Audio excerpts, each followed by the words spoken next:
Michelle Brown. Thank you, Deputy Presiding Officer. Home working in certain circumstances can be very valuable for both employer and worker. But I just don't see the advantages claimed by this motion as actually being there.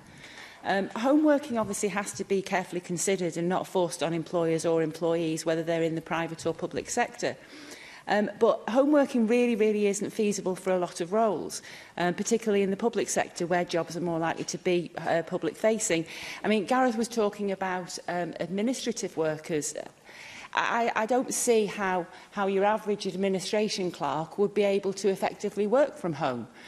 You know, these roles tend to rely on an input and output of some sort of hard copy documentation. So I just don't see how it would work for many classes of staff, even those who are normally based in an office. And again, with the public sector, those jobs tend to be more public-facing. So again, I just don't see how it's feasible. The proposal, I think, is questionable on a number of fronts. I think for a start, it's conflating home working with flexible working. When I talk about home working, I mean working at home during your standard hours as opposed to working in a central point.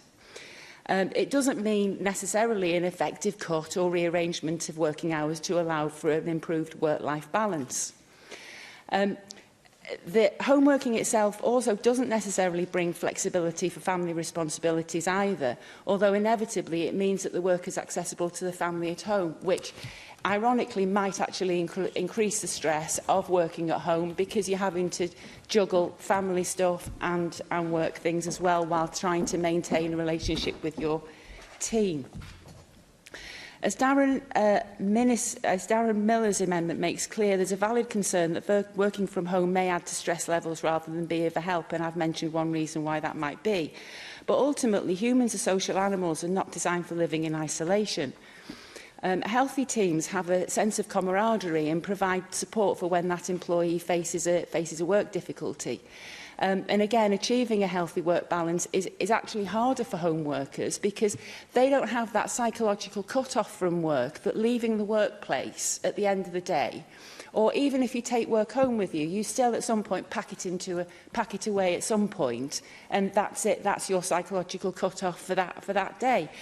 The home workers don't have that kind of cut-off because their work is actually in their home. They can't. It's more difficult for them to get away from it. As far as increased access for disabled people is concerned, I fear that the proposal will be letting employers off the hook in making sure that they abide by disability equality laws.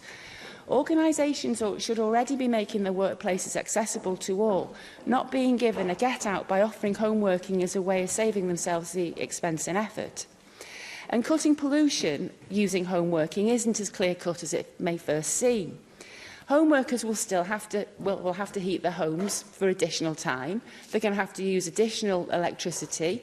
That's going to come off their utility bills, not the employers, and where the employers normally would bear those costs. And I don't think it's right to transfer costs that would normally be borne by the employer to workers. So that's certainly a reason that it wouldn't be particularly popular with workers, I'd argue. Home working, of course, eliminates the commute and resulting pollution on the days that the worker works at home. But that cut in pollution will be more than outweighed by the pollution created by the duplication of resources that would otherwise be shared in a workplace, such as equipment, heating, lighting, etc. As well, you're going to have additional equipment in the office, additional work equipment at the home. It's a lot more complicated than I think that the UKIP group think it is.